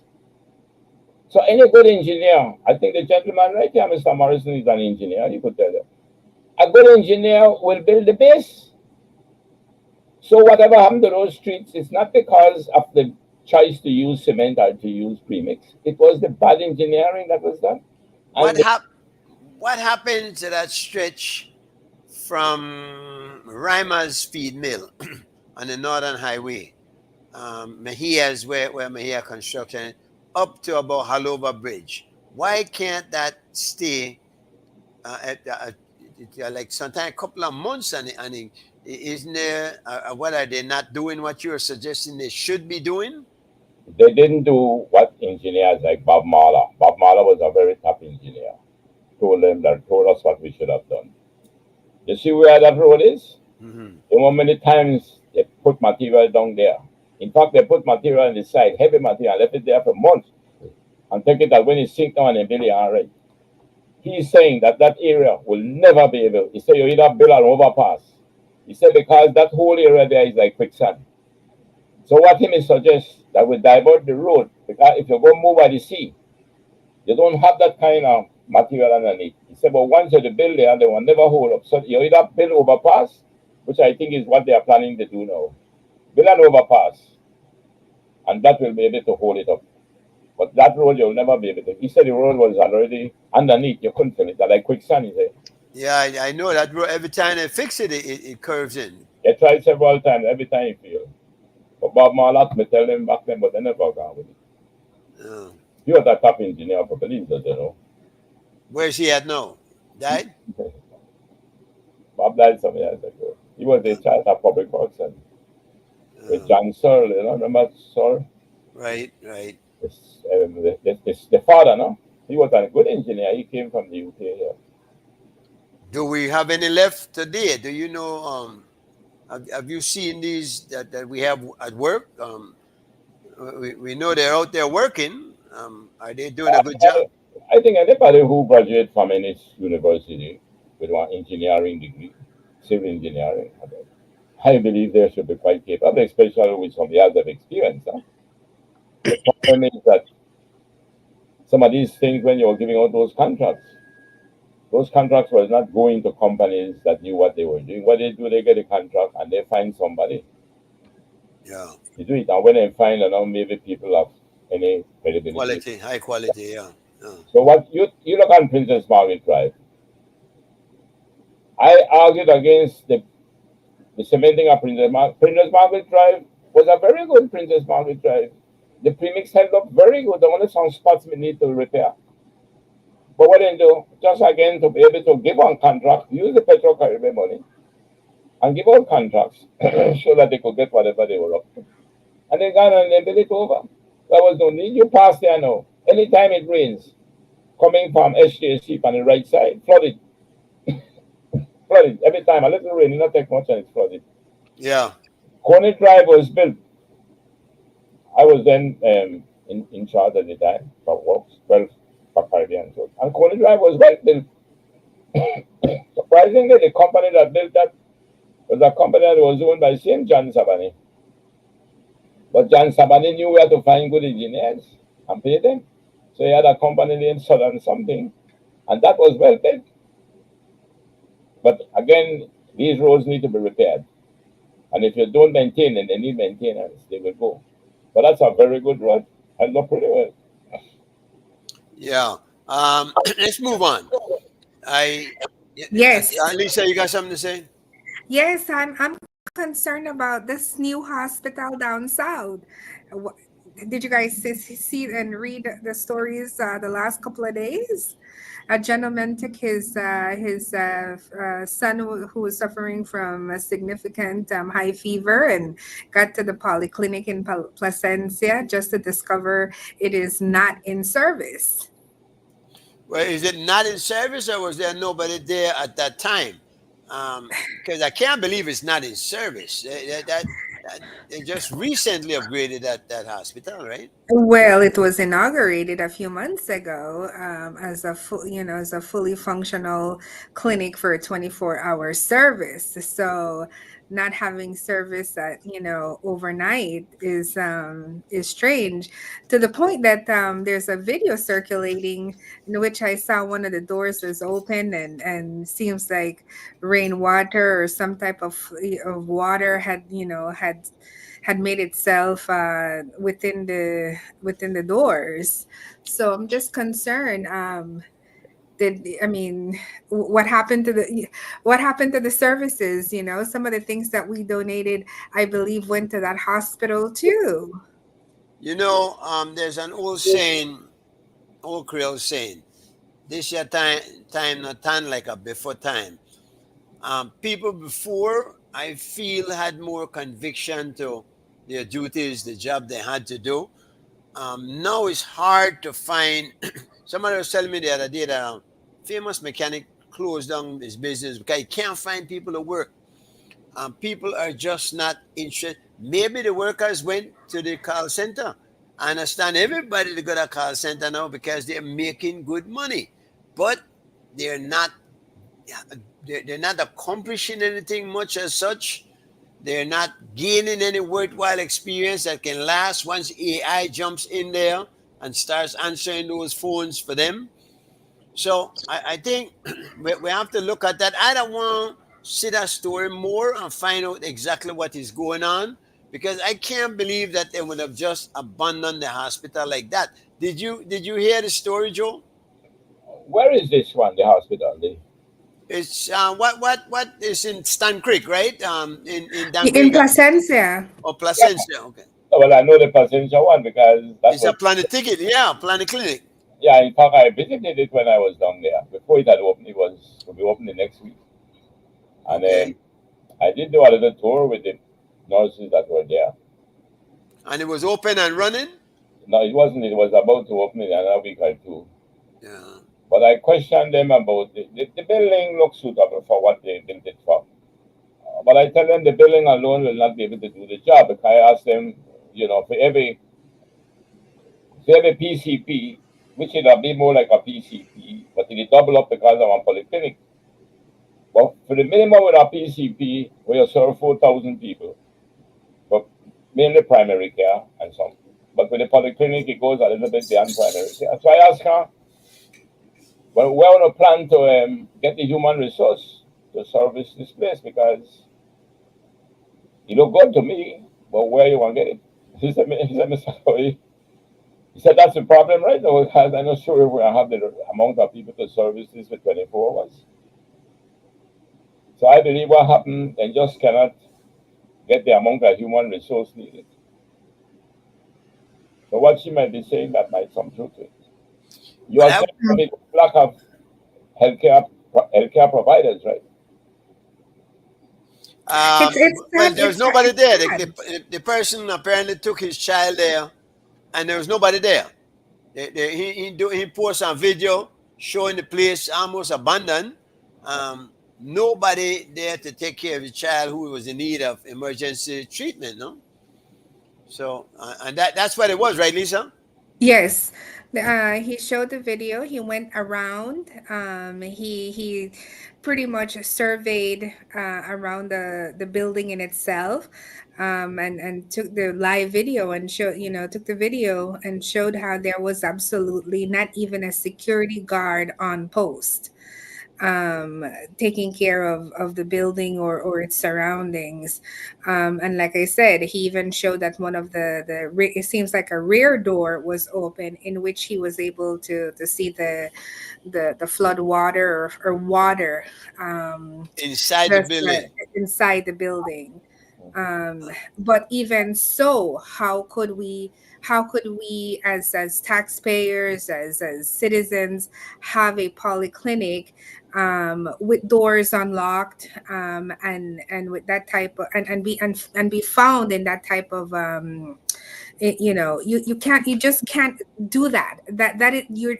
That's somebody's money, hard work earned money, that you use to build this building. You also said that this building, it was to serve a community who already don't have medical services within a certain area. So for me, this is concerning. How can we just walk away without trying to find staff? If the staff is an issue, obviously obviously the public service department needs to start looking about paying our police officers, paying our nurses, giving them some type of incentive to want to work in distance places like these. We are not communicating well with our citizens, especially those who are providers of services like healthcare and policing and so forth. I think we're failing our people, and we're not meeting them somewhere. Well, Joe is going to Placentia this weekend, and maybe we'll give her a report next weekend. Um, I, you, I can give you my input as a former minister of health. But it's not only in health, I will say this to you, but for every project, every investment one is making, whether it's a school, a hospital, whether it's a cinema, a studio, whatever it is, a factory, you have to get the right inputs, you have to get the right outputs, and with that, you could get the best results from the outputs. Now, you can have the money to build a polyclinic. You know where the funds came from for that polyclinic? You have any idea what the money came from to build that polyclinic? well, Lisa said they gave some donations. The money for that polyclinic came from the hospital tax, the hotel tax. That was done by the BTB. So I myself had some concern about it because we pay the hotel tax for our hotel in Placentia. But that purpose of paying that tax was more for the promotion of the country for tourism. But again, it was difficult to go against it, seeing that, well, Placentia is a tourist destination. So maybe we should have one for the tourists and for ourselves. But the minute you're going to invest that kind of money, one, make sure you get a good engineer to design your building and a good builder. Here again it goes, if you talk about that place being flooded. Evidently, I don't find one engineering defect there. Now, you got the proper engineering defect. Let's say you had it. The next thing you need to know, you got the human resource to provide this. Well, that's a bigger problem. Yeah. That's right. That's a more challenging one. Yeah. How are you gonna build something? I don't know where you're. I don't want to be knocking the minister, but who's maybe not the minister, maybe the minister, I don't know. But the minute you're going to say I'm open a polyclinic, you should have known before what is the human resource needed. Evidently, for a polyclinic, just like the PCPs, you need to have doctor, you need to have nurses. Those are the two main ones. And 24-hour service, I would imagine. Right. Those are the healthcare providers. That at least you want those. Then, of course, you need other human resource, so service the place, keep it clean, keep it clean. And, you have other. So to me, the minute you're going to invest that kind of money, if you are in business, Lisa, let's say that was a business proposition where a group of you build it to make money. You would never do that. because they know you're going to waste your money. I am saying that when the public sector is doing something, do it just as if though it was a business so that the people could get their money well spent and get returns. What is the returns a hospital or a polyclinic will get? It won't get profits like a private sector business, but if that was for the private sector, I bet you could have made money. They don't have the right people there, but they will charge. You, the people, Right. will charge. You have to pay good money. Why I'm saying, in the absence of it being privately owned to make money, the public sector is driven by the welfare, not profit. But you can apply the same business principles to the public sector to succeed, just as you do for the private sector, except that it is driven more by welfare, which is the principle of solidarity. You have, and I don't, then you pay for me too. So those who have must pay for those who don't have or have less. But at the end of the day, public sector institutions can be as well managed as private sector. I know that for a fact. But because we have not developed, we had a point in time where we begin, and it started some years now, where we just begin to create a public sector for the sake of giving jobs to our supporters. Nobody will have kind of money there and not have it properly serviced if they work for profit.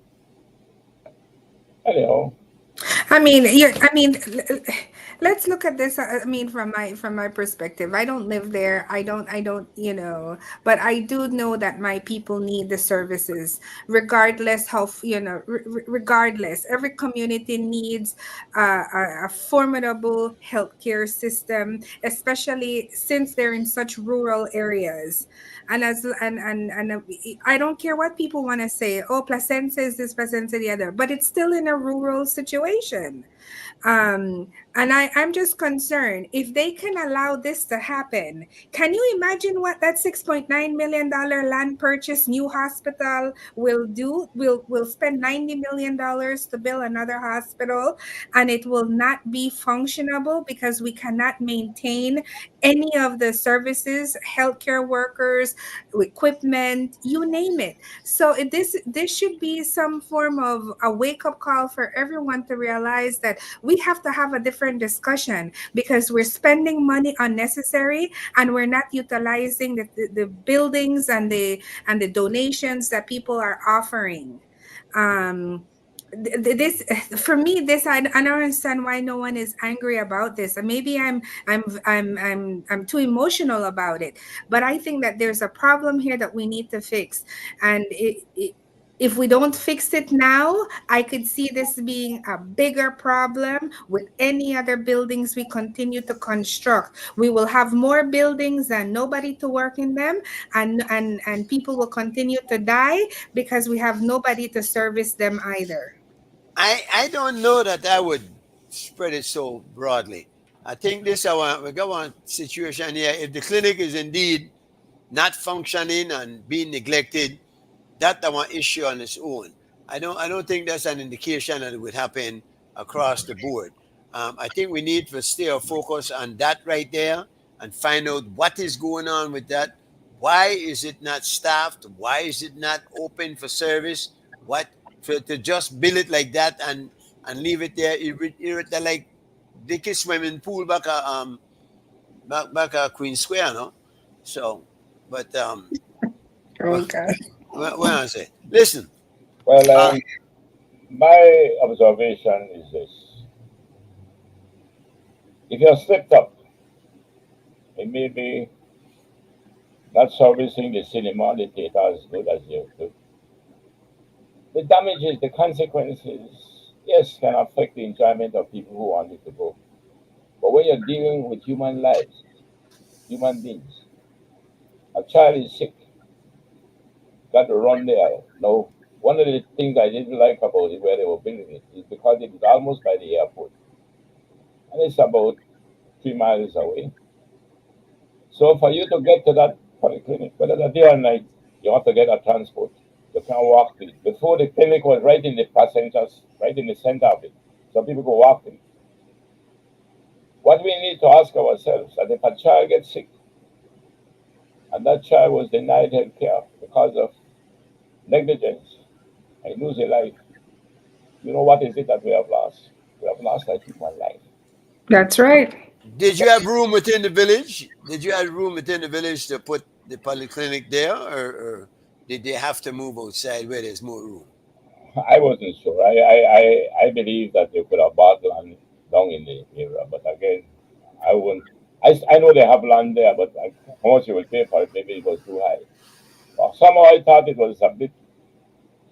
The village will grow out, so maybe then they look to the future too, but it will But grow. but if there's land there, that's a perfect reason for acquiring land for the public good. Yeah, I that's mean, why if you I go would, take Stake Bank, let's go to Stake Bank. No? yeah, Um, but State Bank again is a different type of. My concern will be that whether it's public funds or private funds, but now we are dealing with public funds because that's our money we're talking about now. And I would expect that you will get the value for the dollar. But what to me could be more damaging and the consequences could be more severe is when you are dealing with the health system because you are, these people's lives not being put at risk. and locals' lives mostly, yeah. Yeah. You I, imagine a tourist get ill while they are at that hospital, at one of those hotels, and they run him down to there, and nobody is there. You know what could happen if that tourist should die? Hmm. The the same, whole industry would be affected. the same money that Mhm. which is the money from the hotel tax was used to build up clinic. And there are some merits to it. They just can't knock it down because it's not, it is a hotel, a hospitality industry peninsula. But then just imagine that when you were down in this town, right there they were. I know because people would go there sometime 8 and 9 in the night because the nurse was living right upstairs and the doctor wasn't far. So you can go and call and you can get the service because somebody was there. And to me, to suggest that maybe somebody went there at that time and nobody was there, although they are claiming that they have 24-hour service, it doesn't go down good for us. Yeah, I'd like to double check on that story there. Yeah, I will ask about it. Yeah, I want to see where to go on with that. One more thing here I want to touch upon. I noticed they arrested 3 persons for 77 grams of marijuana. Um, and then also you had a gentleman came off a plane. Now he had 90-year-old gentleman had 5 pounds of weed. Um, there were a lot of weed, but I don't know. Aren't we past the point now where we and even to make the news that these things are being pursued so, or that we waste law enforcement time going after weed? What is this person with this 77 grams of weed in their home? 3 people.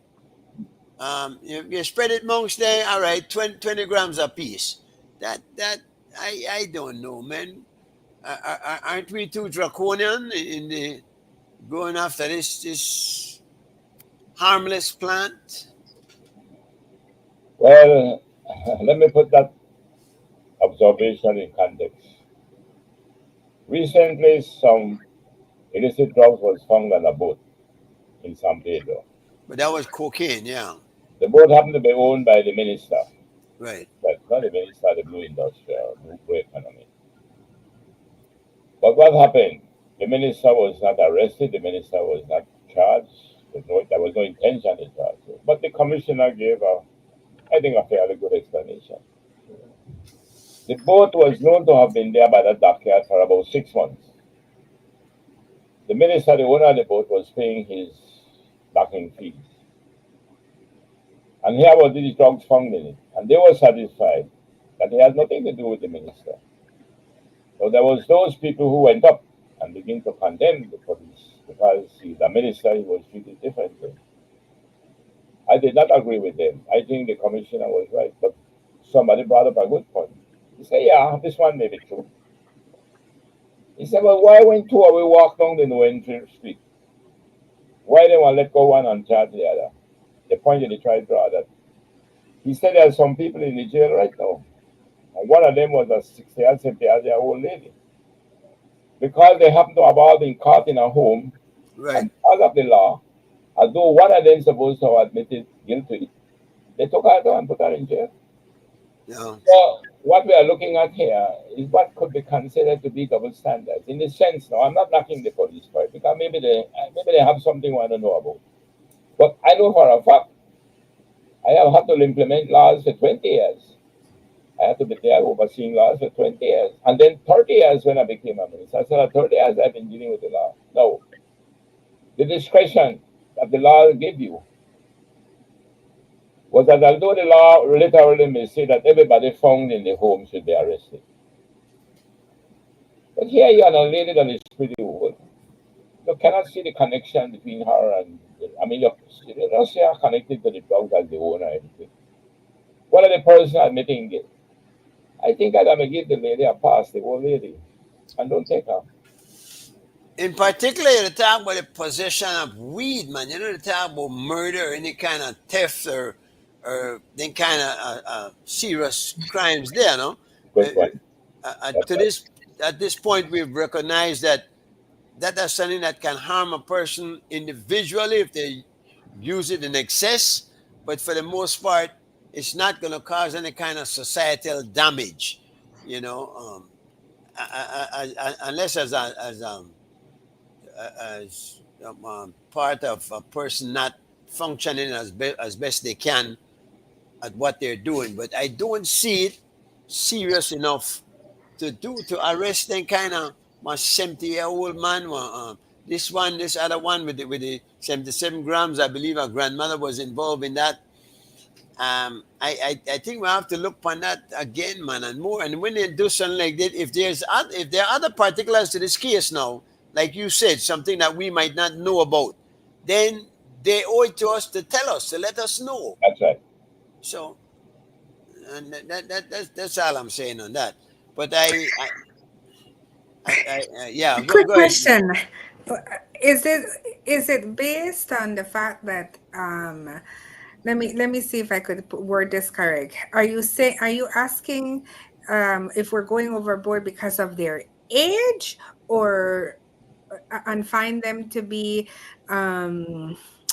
what do you say, that they're not competency, but they're not aware enough to know that there's consequences? Like, I'm trying to understand if it's an age thing, or is it just the ounces that was found that regarded that type of judgment?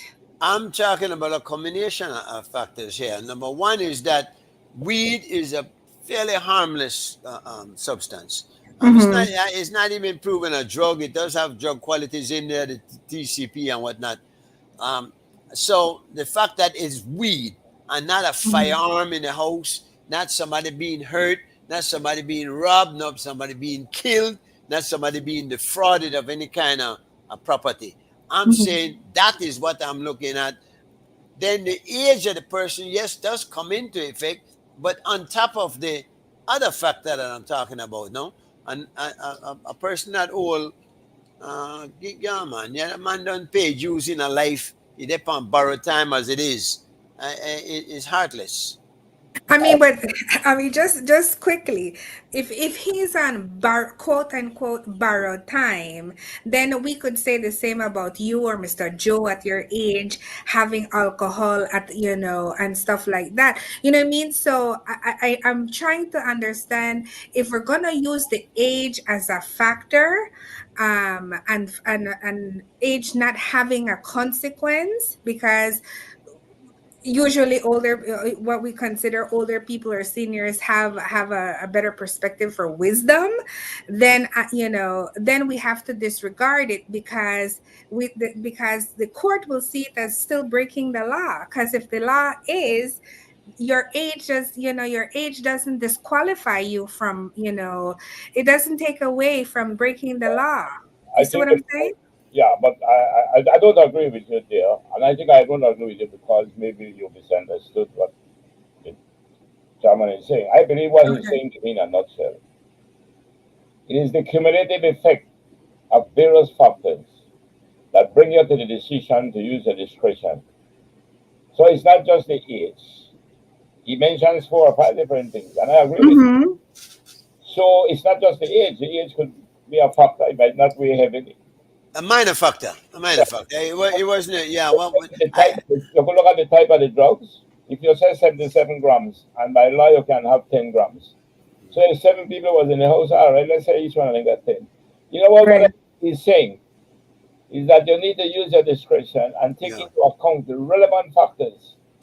And given your experience and your training as a law enforcement officer, you can make the decision to say, listen, we will not take this one, we will take these. And Joe, see how you tied it into the drugs found on Mm-hmm. the minister's boat. They used their discretion on that case because they could very well have held him culpable. That's right. But they didn't. They didn't even consider it because I'm a minister. So then they will find every way to get out of it. Whereas when a regular citizen will find every way they can to get in to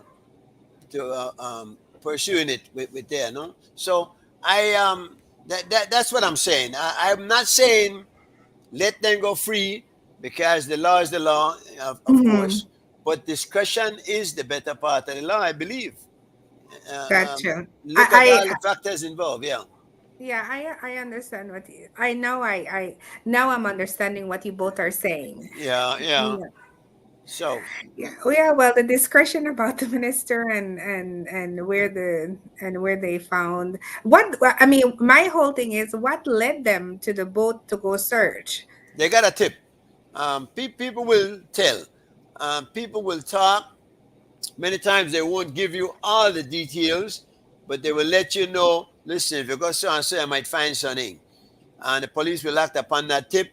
And they might not even know who gave them the tip. It might be anonymous, not anonymous tip. Then they go there and find it. Then they'll, of course, well, whose boat is it? Belongs to this minister. It's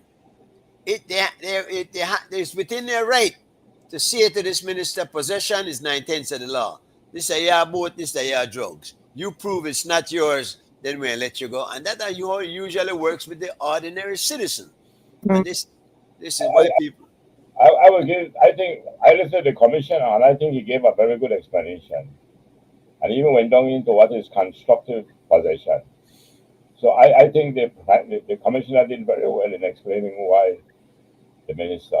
But again, I'm saying people will come back and say, well, yeah, that one I could agree with you on. But what about this one? Yeah, correct. Which, of course, I think the commissioner did pretty well. He gave a very good explanation. well, he's been doing pretty well in explaining things away for a while now. He's grown deft at using his vocabulary. So he's improved a lot and presenting himself, and maybe it's his law degree that's helping with that. Oh yes, I think the law degree contributed a lot, but he does go about a good explanation to explain why he did certain things. I personally, I'll tell you what, I'm not going to talk about him because I like Chester as a commissioner. I think we could do worse, and he does a good job. He's well learned in the ways of the law. He's made himself, and that is a self-made man. I tell you that. I met him as a young sergeant when he was at head of CIB when I first started working with the police department, and I tell you what, he has grown a lot since then. I was looking forward to us talking to him this evening. Of course, it was not to be, no. Hopefully, maybe somewhere down the line, and I know that I'll make it set me up for hold such high hopes. But I would like to. I think he needs to be credited because he's from a humble upbringing. You know, he was.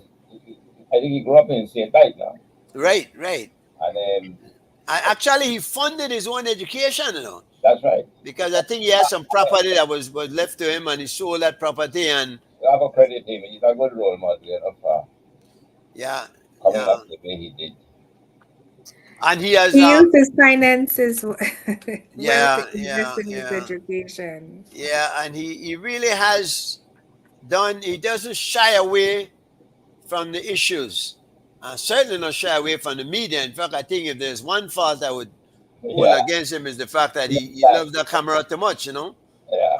And he could get in trouble. So, but he doesn't have a press officer now. But even when he when he did, that was one of the issues I had with him in my time in the department, that he really likes to go, he loves those interviews, man. And it could get you in a trouble. Because a man like Jules merciless. And he whole the whole adage, anything you say can and will be held against you, proves true indeed in that case. So a man like he in his position has to be very careful and make sure he thinks thinks well before he says anything to the press. So that's my opinion. No? Guys, we run out of time. Again, no guests this week, but we did pretty well. Covered some issues, though Artan thinks that they're local enough. But Artan, no apologies. We cover everything. We try to, stay abreast of the situation that is happening around the world and address all of them in an impartial, unbiased manner. I think we do good enough. Guys, it's... See why?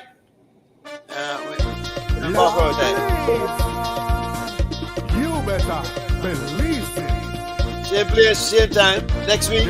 Respect. Gotta carry seed. Lord, tight there.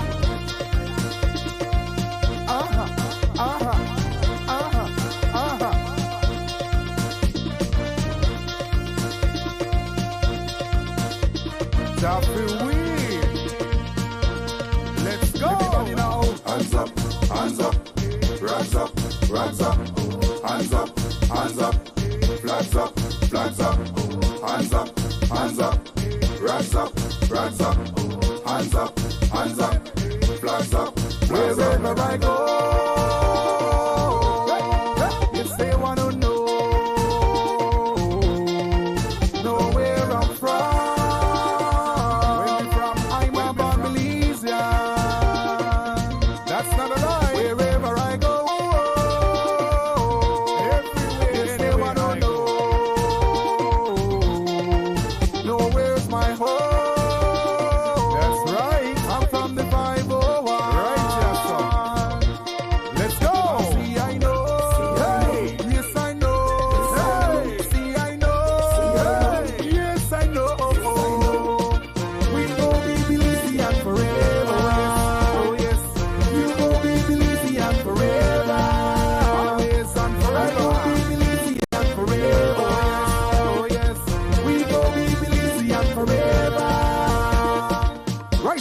Number one dish, but give me hood with me ital and fish. Me talk up me Creole that's broken English. Travel over the world, no place like this.